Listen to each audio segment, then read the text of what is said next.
Most people pick a side during a war. This family looked at both sides and saw customers. The Rothschilds, the family that funded both sides of every war. Before we talk about wars and billions, we need to talk about a street, a single, narrow, overcrowded street in Frankfurt, Germany. It was called the Judengasse, the Jewish alley. In the 1740s, this street was essentially an open-air prison. Jewish families were locked inside it at night. They couldn't own land outside it. They couldn't work most jobs.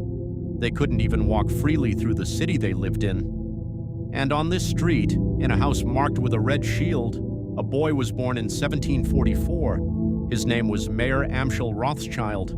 And from that single street, he would build the most powerful banking dynasty in the history of the world.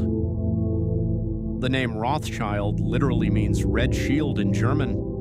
That red shield hanging above their door was how people found them in a street with no house numbers. It was a marker, a signal, and eventually it became the most recognized symbol in global finance. But in 1744, it was just a sign above a door in a ghetto. Mayer Amschel's father was a small-time money changer and trader. When both his parents died of smallpox, Mayer was just 12 years old. He was sent to work as an apprentice at a banking firm in Hanover. And it was there, watching how money moved between powerful people, that Mayer understood something that would change his family forever. He realized that the real power wasn't in having money. It was in being the person that powerful people trusted with theirs. Back in Frankfurt, Mayer Amschel started small. He traded rare coins and antiques to wealthy collectors, but he was strategic about who he targeted.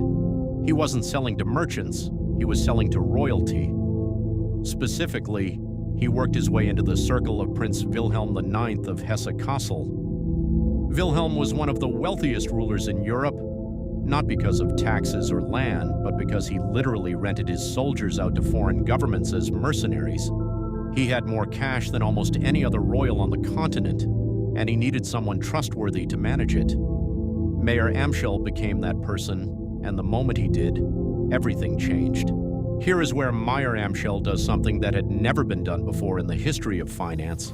He had 5 sons, and instead of keeping them together in Frankfurt, he sent each one to a different financial capital in Europe.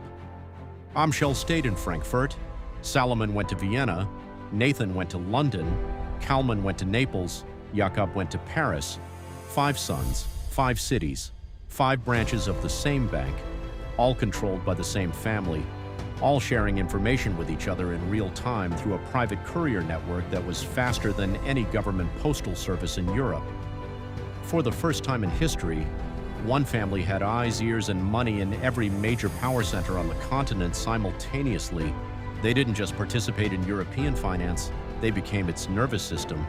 In 1803, Europe exploded. Napoleon Bonaparte, who had already taken control of France, declared war on Britain. What followed was 12 years of near-constant warfare that consumed the entire continent.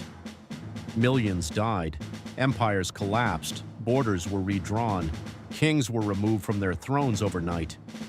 For most of Europe, the Napoleonic Wars were a catastrophe. For the Rothschilds, they were an opportunity.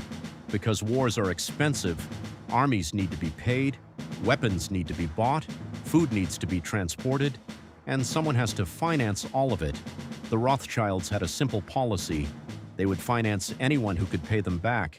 And in a war, both sides always think they're going to win. Nathan Rothschild in London became the primary financier of the British war effort. He raised millions in government bonds, what they called gilts, to fund Wellington's armies fighting Napoleon across Europe. At the same time, through their European network, the Rothschilds were moving money across French lines, financing Napoleon's operations indirectly through third parties. How is that possible? Because the Rothschilds didn't see flags, they saw contracts, they saw interest rates, they saw repayment schedules. In 1814 alone, Nathan Rothschild moved the equivalent of $600 million in today's money across Europe for the British government. He was so central to Britain's financial operations that the government literally could not function without him. He wasn't just a banker to the war, he was the war's accountant. June 18, 1815, The Battle of Waterloo, Napoleon versus Wellington, the entire future of Europe hanging on a single day of combat. Nathan Rothschild was in London, but he had something no one else had. A private courier network that stretched from the battlefield in Belgium all the way to London. When Wellington defeated Napoleon, Nathan Rothschild knew the result a full day before the British government did. What happened next is one of the most debated moments in financial history. According to legend, Nathan walked onto the floor of the London Stock Exchange the morning after Waterloo and began selling British government bonds. Traders watched him sell. They assumed he knew something, that Britain had lost. They panicked and sold too. The market collapsed. And then, at the very bottom, Nathan's agents quietly bought everything back at a fraction of the price. When the news of Britain's victory arrived the next day, the bonds recovered. And the Rothschilds had made a fortune in 24 hours that took most families generations to accumulate. By the mid-1800s, the Rothschilds weren't just bankers anymore. They had financed the construction of railways across Britain, France, Austria, and Italy, effectively building the physical infrastructure of modern Europe. They owned vineyards in France that are still considered among the finest in the world today. They collected art on a scale that would embarrass most museums. They funded scientific research. They built social housing. They financed the purchase of the Suez Canal for the British government, a deal worth $200 million in today's money, arranged in 48 hours over dinner because the British Prime Minister needed the money before Parliament could vote on it. Benjamin Disraeli called Nathan's grandson Lionel, and Lionel simply said yes. No committee, no delay. The deal was done before the government finished debating whether to do it. So what do you actually take from this? Because the Rothschild story is bigger than one family getting rich.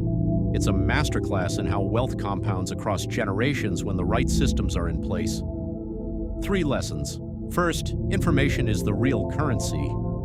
Nathan Rothschild didn't win at Waterloo because he had the most gold. He won because he had information faster than everyone else. In every era, the people who get wealthy first are the ones who know first. Second, infrastructure beats transactions. The Rothschilds didn't just make individual deals. They built a network that made every future deal easier, faster, and more profitable than the last. They weren't playing the game, they were building the board the game was played on. And third, survive everything. The Rothschilds outlasted Napoleon, they outlasted 2 world wars, they outlasted the fall of every empire they ever financed. The family that survives is always worth more than the family that merely wins, because winning is temporary, survival compounds. A boy born in a locked street in Frankfurt in 1744. No land, no political rights, no freedom to walk through his own city after dark. His family's entire world was one alley, and within 3 generations, that family's decisions shaped the outcome of wars, built the railways that connected nations, and moved more money than most governments on Earth. The Rothschilds didn't change the rules. They were never allowed to play by the rules, so they built entirely new ones. And 280 years later, the family still exists, the wealth still exists, and the lesson still applies. The most dangerous person in any room is never the one with the most power. It's the one with the most patience. If this changed how you think about wealth, power, and patience, subscribe.